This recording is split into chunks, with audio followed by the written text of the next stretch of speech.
بسم اللہ الرحمن الرحیم نحمد اللہ العظیم ونصلی ونسلم علی رسولہ الکریم۔ عزیز طلبہ، آج سے ہم باقاعدہ اپنے سیکنڈ ایئر کے جو اسلامیات اختیاری کا سیلیبس ہے اس کا آغاز کرتے ہیں۔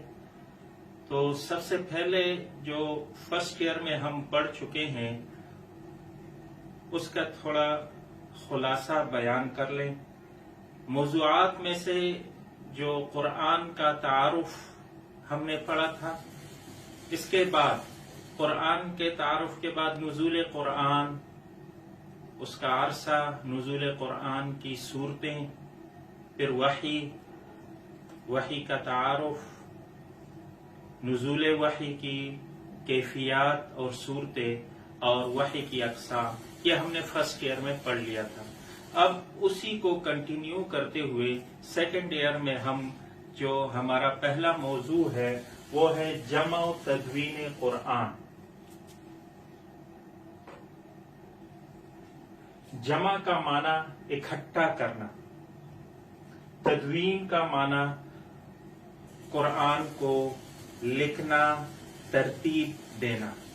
تو جمع و تدوین قرآن کا مفہوم ہوا قرآن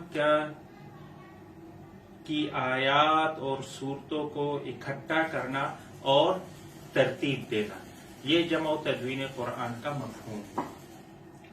جمع و تدوین قرآن کے 3 ادوار ہیں۔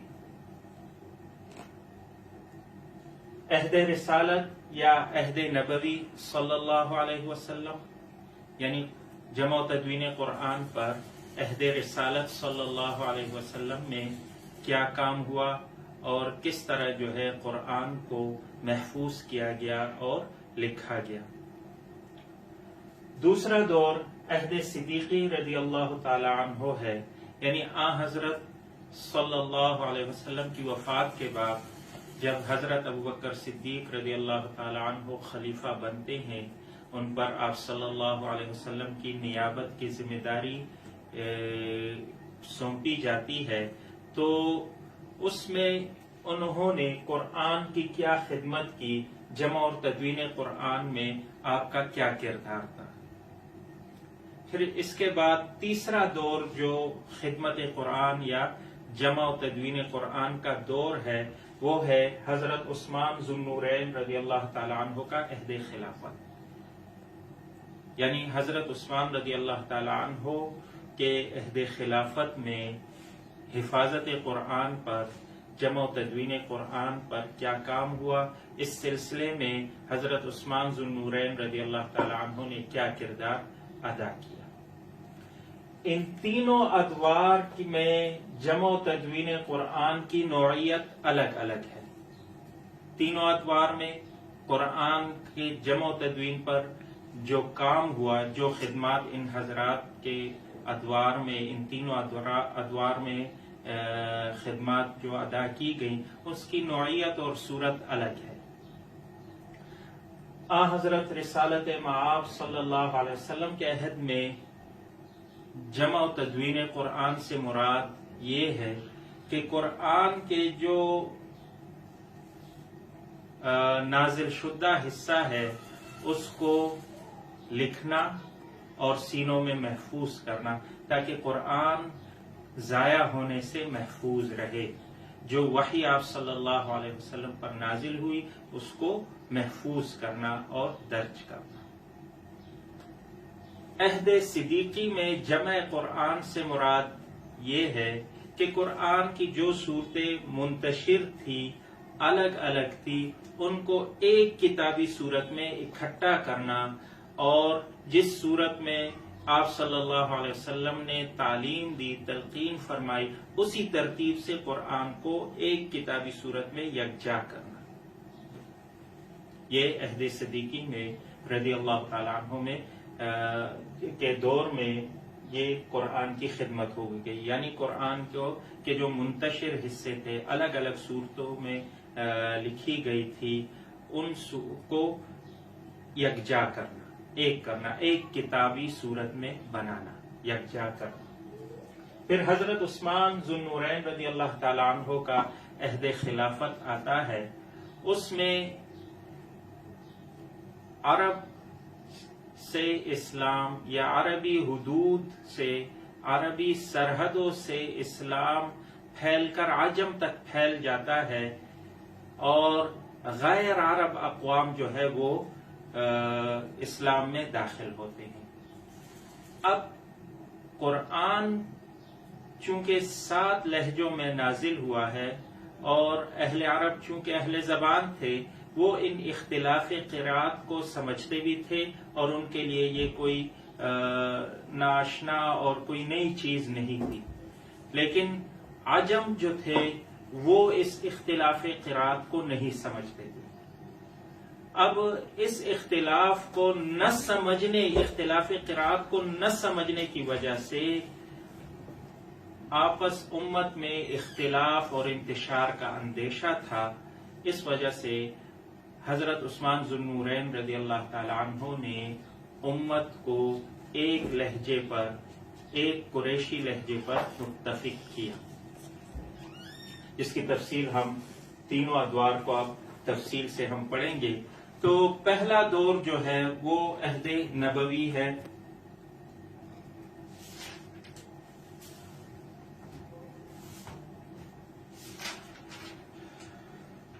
آپ صلی اللہ علیہ وسلم کا معمول تھا کہ جب آپ پر کوئی آیت یا سورت نازل ہوتی تو آپ صلی اللہ علیہ وسلم کاتبین وحی کو بلاتے اور ان سے لکھوا لیتے تھے اس وحی کو، اور ساتھ ساتھ صحابہ لکھنا جانتے تھے وہ تو اس کو لکھ لیتے تھے. لیکن کچھ صحابہ ایسے بھی تھے جو لکھنے کے اہلیت نہیں تھی، جو نہیں لکھ سکتے تھے، تو وہ قرآن کو زبانی یاد کرتے. تو اس طرح دونوں خدمات بیک وقت جاری تھی. کتابی یعنی قرآن کو لکھنا، یہ خدمت بھی جاری تھی، اور ساتھ ساتھ حفظ یعنی سینوں میں محفوظ کرنا. یہ دونوں حضرت صلی اللہ علیہ وسلم کی دور میں یہ خدمت جاری تھی.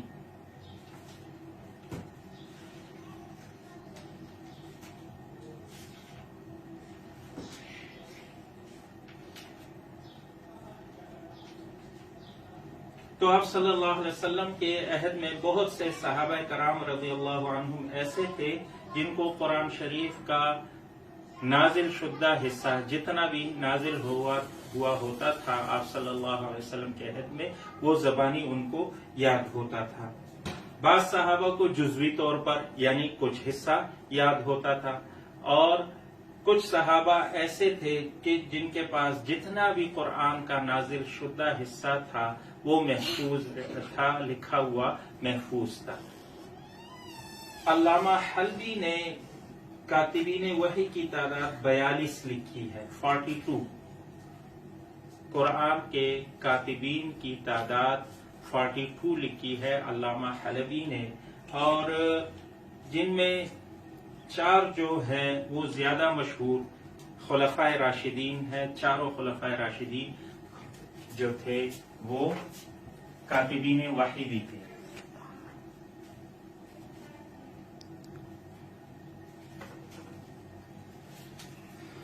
علامہ حلبی نے کاتبین وحی کی تعداد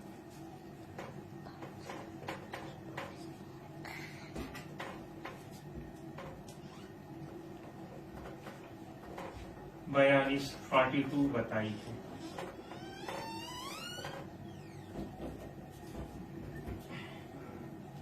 ان میں سر فہرست چاروں خلفائے راشدین ہیں. چاروں خلفائے راشدین جو ہیں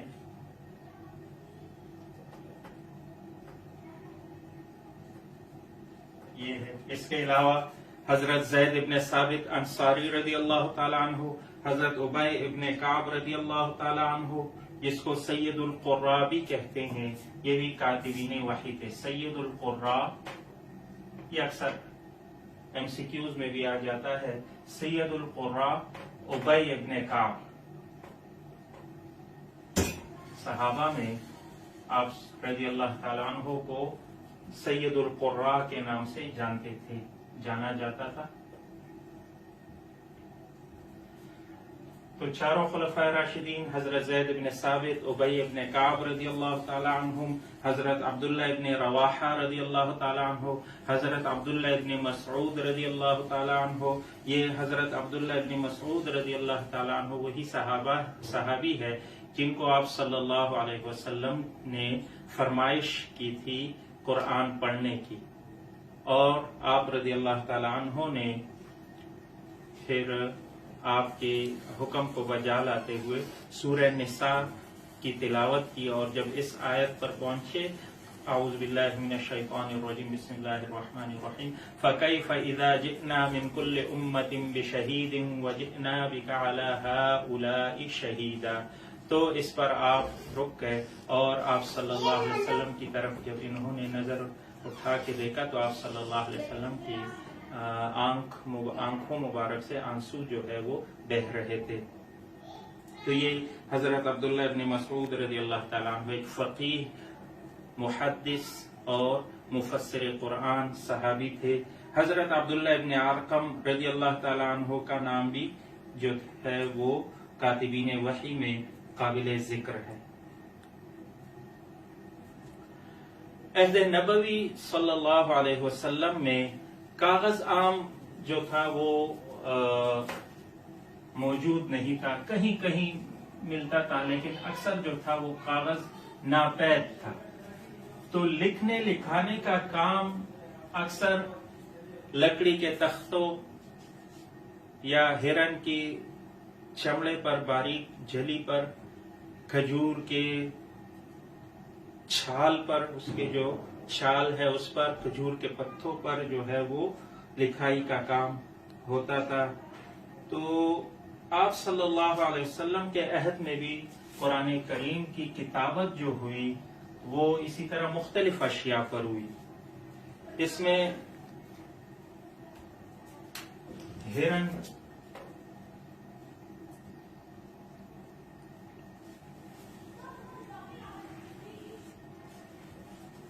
کتابت کے ذرائع کون کون سے ہیں؟ چمڑا، ہرن کی جھلی سے جو ہے وہ باریک جھلی یا چمڑے پر جو ہے وہ لکھا جاتا تھا. کھجور کی چھال،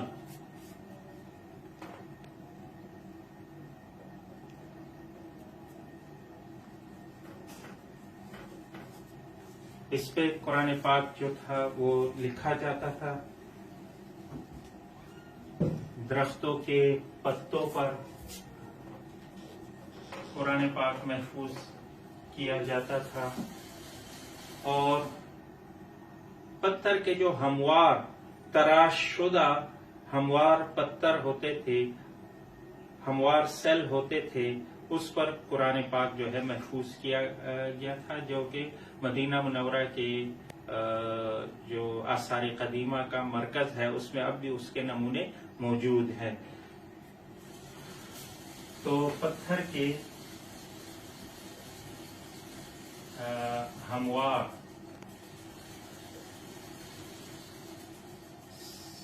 سیلوں پر یا سیل وغیرہ پر اس کے جو قرآن پاک کا جو ہے وہ محفوظ کیا جاتا تھا. اونٹ کے شانے کی ہڈی پر بھی، وہ چھوڑی ہڈی ہوتی تھی، اس پہ بھی قرآن پاک کو لکھا جاتا تھا. اونٹ کے شانے کی ہڈی. تو یہ مختلف ذرائع تھے آپ صلی اللہ علیہ وسلم کے عہد مبارک کے، جس میں قرآن پاک کو لکھنے اور محفوظ کرنے کا کام اس سے لیا جاتا تھا اور قرآن کو محفوظ کیا جاتا تھا.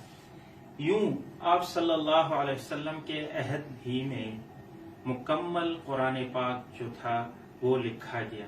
کوئی حصہ ایسا قرآن کا نہیں رہ گیا جو کہ لکھنے سے محروم ہو گیا ہو، جو زیر کتابت نہ لایا گیا ہو، جس کو نہ لکھا گیا ہو۔ آپ صلی اللہ علیہ وسلم کے عہد میں تمام کتاب جو تھا قرآن پاک مکمل جو ہے وہ لکھا جا چکا تھا۔ آپ کے ہی عہد مبارک میں، آپ کی رحلت فرمانے تک جتنا قرآن کا جو حصہ نازل ہوا تھا وہ محفوظ ہو چکا تھا، سینوں میں بھی اور لکھائی میں بھی، دونوں صورتوں میں قرآن پاک جو تھا محفوظ ہو چکا تھا۔